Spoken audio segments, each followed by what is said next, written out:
Hello friends, మదనపల్లిలోని Subrahmanya స్వామి temple గురించి గుడి ధర్మకర్త మాటల్లో తెలుసుకుందాం. వేల్మురుగా హరో హరో. మదనపల్లిలో శ్రీ వల్లి దేవసేన సమేత సుబ్రహ్మణ్య స్వామి దేవస్థానంలో ఈరోజు 5వ వార్షికోత్సవము జరిగింది. ఈ వార్షికోత్సవంలో మామూలుగా మన దేవస్థానం నందు స్వామికి కళ్యాణోత్సవము, వేలాయుధ స్నానము, ప్రాకారోత్సవము, పుష్పయాగము, శయనోత్సవము ఇవన్నీ క్రమంగా జరుగుతూ వస్తాయి. తెల్లవారు లేచినప్పటి నుంచి అభిషేకము. ఈరోజు అంటే వార్షికోత్సవం రోజు ఏదో ఒక స్పెషల్, ఆడి కృత్తికకు వార్షికోత్సవానికి ఏదో ఒక స్పెషల్ అలంకారం అనేది మా కొడుకు అర్జున్, సంజయ్ స్వామి వీళ్ళిద్దరూ ఇంకా వేరే వాళ్ళ సహాయము సహకారంతో చేస్తూ ఉంటారు. ఎప్పుడు చేసినా కూడా చాలా డిఫరెంట్గా చాలా బాగా జరుగుతుంది. మన గుళ్ళో స్వామి చాలా బాగుంటాడు. అంతెందుకు ప్రతి మంగళవారం కూడా ఒక్కో రోజు ఉన్నట్టు ఒకరోజు కనపడడు స్వామి. ఈరోజు ఒక రకంగా ఉన్నాడంటే రేపు ఇంకొక రకంగా కనిపిస్తాడు. కానీ ఎప్పుడు చూసినా కూడా అభయవ్రతుడు కాబట్టి శాంత స్వరూపంగా అందంగా నవ్వుతానే కనపడతాడు. అభిషేకంలో చూడాల నిజంగా స్వామిని ఎంత అందంగా కనపడతాడో, నవ్వుతానే అట్లా ఉంటాడు ఆయన.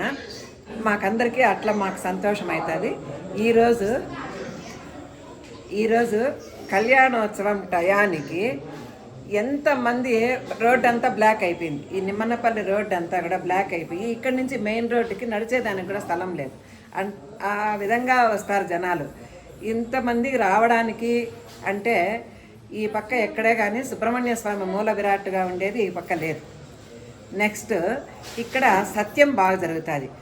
మీరు 106 రూపాయలు ఎవరైనా సరే పెట్టి మా కోరిక ఇది, పెళ్లి కావాలా, బిడ్డలు కావాలా, ఉద్యోగం కావాలా, వ్యాపారం ఇంప్రూవ్ కావాలా, కోర్టు వివాదాలు ఏమన్నా ఇది కావాలా, పరిష్కారం కావాలా, ఇంకా ఏదైనా ఆరోగ్యపరంగా ఏ సమస్యలు ఎత్తుకో 106 రూపాయలు పెట్టి మొక్కుంటానే అది తీరిపోతా ఉన్నాయి. చాలామంది మేమేం చెప్తామంటే సుబ్రహ్మణ్య స్వామికి ఆయన షష్ఠి రోజు పుట్టినాడు కాబట్టి 6 ముఖాలు కాబట్టి ఆయనకు షణ్ముఖుడు అని పేరు కాబట్టి 6 రోజులే చెప్తాం మేము. 6 వారాలు 6 నెలలు మేము టైం పెట్టడము.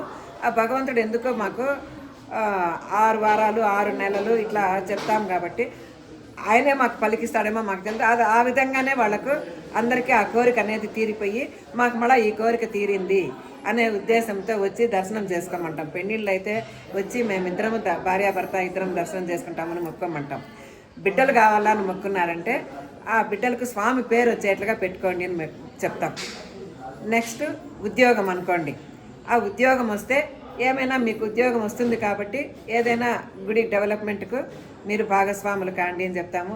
ఇచ్చేవాళ్ళు ఇస్తారు, ఇవ్వని వాళ్ళను మేమేం ప్రెజర్ చేయము. ఈ విధంగా జరుగుతూ ఉంది. ఈరోజు దాదాపు 6 నుంచి 7,000 మంది భక్తులు వచ్చి స్వామిని దర్శించుకున్నారు. ఈ అలంకారం, నాగసుబ్రహ్మణ్య స్వామి అలంకారము చాలా బాగుంది అని చెప్పి అదే చెప్తాను కదా. ప్రతి సంవత్సరంలో 2 సార్లు విశేషంగా అలంకారాలు ఉంటాయి. మళ్ళీ కార్తీక మాసంలో ఫస్ట్ 6 రోజులు షష్ఠీ వ్రతముని, ఇది సూరసంహారం అని చెప్పని ఇలాంటి కార్యక్రమాలు మొన్నంతా చేసినాం. ఇంకా ఒకటి ఏమంటే ఈ సుబ్రహ్మణ్య స్వామిని గురించి మన పక్కన చాలామందికి తెలియదు. ఈయన తమిళనాడు దేవుడు అని చెప్పనేసి చాలామందికి ఈ పక్క ఈయన తక్కువ కాబట్టి మేము సుబ్రహ్మణ్య స్వామిని మనము తిరుత్తణి నుంచి మనం తెచ్చుకున్నాం. మా సంకల్పం అయితే తిరుత్తణి సుబ్రహ్మణ్య స్వామి మనకు రావాలా అనే ఉద్దేశంతో తిరుత్తణి పోలిన గుడి మాదిరినే 3 గర్భగుళ్ళు, ముగ్గురికి అమ్మవార్లకు స్వామికి ముగ్గురికి 3 గర్భగుళ్ళు కావాలా అనే ఉద్దేశంతో సంకల్పం అయితే అదే చేసి ఆ మాదిరిగానే కట్టినాము. భక్తులందరి సహకారము సహాయము ఏదో వాళ్ళకు తోచిన సహాయ సహకారాలతో ఇంత మాత్రం జరుపుకుంటూ వస్తూ ఉన్నాము. కొంచెం ఫాస్ట్. ఇంకా ఈ గుడిలో విశేషంగా చెప్పాల్సింది ఏమంటే అన్నదానం. ప్రతి మంగళవారము ఒక 600 నుంచి 700 మంది ఈజీగా వస్తారు, భోజనం చేసుకొని పోతారు. అన్నప్రసాద వితరణ జరుగుతుంది. ఎవరు ఇచ్చినా ఎవరు ఇవ్వకపోయినా మేమైనా కూడా వేసి పెడతాం. ఆల్మోస్ట్ వాళ్ళు భక్తులు అభిషేకాలు చాలామంది ఇస్తారు. వాళ్ళ దీనికి అభిషేకము అన్నదానము జరుగుతూ ఉంటుంది. భక్తులు కట్టే డబ్బులతో తక్కువ వచ్చినప్పుడు మేము కూడా వేసి పెడతా ఉంటాము. ఎవరిని ఆ మాదిరి నిలపలేము కదా, చేయాలనుకున్నాక మళ్ళీ నిలపలేము కాబట్టి ఆ మాదిరి చేస్తాము. ఇంకా సంవత్సరంలో ఆడి కృత్తిక వార్షికోత్సవం ఈ 2 రోజులు తెల్లవారి 9 నుంచి రాత్రి 9 వరకు కూడా, ఒక్కోసారి 10 వరకు కూడా నిర్విరామంగా అన్నదానం జరుగుతూ ఉండే దేవస్థానం మనది. అట్లా భగవంతుడు ఎందుకంటే అన్నదానంతో అరిష్టాలు తొలగిపోతాయి అని నమ్మి మేము అందరికీ కూడా ఆ మాదిరే చెప్తా ఉన్నాము. అదే మాదిరే కూడా వాళ్ళు అన్నదానం చేసిన వాళ్ళకు వెంటనే కూడా పెళ్ళిళ్ళు కూడా అయిపోయినాయి. ఈ తార్కాణానికి ఒక ఉదాహరణ ఏమంటే, వేరే మాకు బంధువులు అవుతారు, వాళ్ళ పాపకి పెళ్లి కావాలా అని చెప్పని అన్నారు. పెళ్లి చాలా రోజుల నుంచి సంబంధాలు చూసాను, కుదరలా. వాళ్ళు ఏమనుకున్నారో ఏమో, అన్నదానానికి ఒక రోజు అంతా మేమే ఇచ్చేస్తామన్నారు, మంగళవారం పూట. సరే అని చెప్పని ఇచ్చినారు. 3వ రోజుకు పెళ్లి కుదిరిపోయింది నాకు ఫోన్ చేసి చెప్పినాడు. మాకు చాలా అలాంటివి ఎన్నో తార్కాణాలు ఉన్నాయి. ఈ మచ్చుకు ఒక్కటి చెప్తా ఉన్నా నేను. అది భగవంతుడు ఇక్కడ ఉన్నాడు అనే దానికి నిదర్శనము చాలా జరిగినాయి. వర్కర్స్కి, ఈ తమిళనాడు వర్కర్స్ వస్తారు ఈ గుడికి బొమ్మలు కట్టేదానికి, వాళ్ళకి అంతా. మరి మీరు అడిగిన ప్రశ్నకైతే ఏ విధంగా ఎందుకు అనుకున్నారు, ఎందుకు కట్టినారు అని చెప్పనే దానికైతే మా సమాధానము 2016లో మా ఆయనకే అనిపించింది, గుడికి కడదాం మనం ఇంటి దేవునికి అని చెప్పనే అనుకున్నాడు. వద్దు అట్లంతా ఏమొద్దు, కష్టం, చాలా కష్టం, మెయింటెనెన్స్ కష్టం, డబ్బులు పెట్టేసి ఒకసారి కట్టేస్తే మళ్ళీ మెయింటెనెన్స్ జీవితం అంతా కష్టం అని చెప్పానంటే మళ్ళీ ఒకసారి ఆ మాట ఎత్తినాడు. సరేలే కట్టాలా అనుకుంటే కట్టేయి, ఇంకా అట్లంతా ఆలోచించద్దు అని చెప్పినాను నేను. సరే అని చెప్పని 2016 మార్చిలో మొదలుపెట్టినాము. 4.5 సంవత్సరము ఇదంతా మోల్డింగ్ అంతా అయ్యేటప్పటికి 4.5 సంవత్సరం అయింది. తర్వాత 2020 డిసెంబర్ 20వ తేదీ స్వామిని ప్రతిష్ఠించినాము. చెప్పాలంటే చాలామంది వల్ల మేము చాలా టెన్షన్ పడినాం. అంటే దేవుడు ఉండే చోట దెయ్యాలు ఉంటాయి అన్నట్లు, మనుషులు ఉండే చోట రాక్షసులు ఉంటారు అన్నట్లు ఇప్పుడు కూడా చాలామంది మాకు చాలా అగైనిస్ట్గా చాలా సతాయించినారు.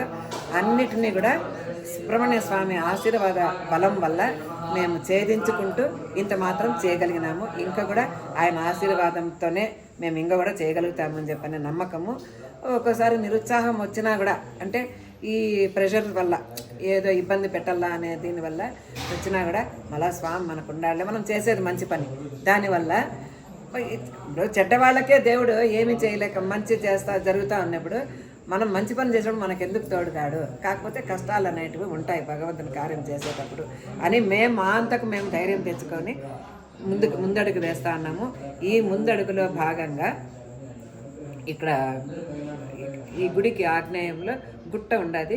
ఆ గుట్ట పైన 36 అడుగుల సుబ్రహ్మణ్య స్వామి విగ్రహాన్ని ప్రతిష్ఠించాలని చెప్పని అనుకుంటా ఉన్నాము. అంటే 36 అడుగులు అంటే నవగ్రహాలు 9 అడుగుల పీఠం, 27 నక్షత్రాలు, 27 నక్షత్రాలకు 27 అడుగుల సుబ్రహ్మణ్య స్వామి. దీనివల్ల ఏమి అంటే మా సంకల్పము, ఏ నక్షత్రంలో పుట్టిన వాళ్ళైనా ఆ స్వామిని వచ్చి దర్శించుకుంటే వాళ్ళకుండే సమస్యలు కానీ, ఏ కష్టాలు కానీ, ఏ కోరికలు కానీ అన్నీ తీరుకోవాలి, అందరూ సుఖశాంతులతో ఉండాలి. మా ఎయిమ్ అయితే అది. దీంట్లో ఏ మాత్రం స్వార్థం లేదు. కాబట్టి భగవంతుడు నిస్వార్థంగా చేస్తున్నాం కాబట్టి భగవంతుని సహాయం మాకు ఎప్పుడు ఉంటుంది అని చెప్పనే నమ్మకంతో మేము ముందడుగు వేస్తాము.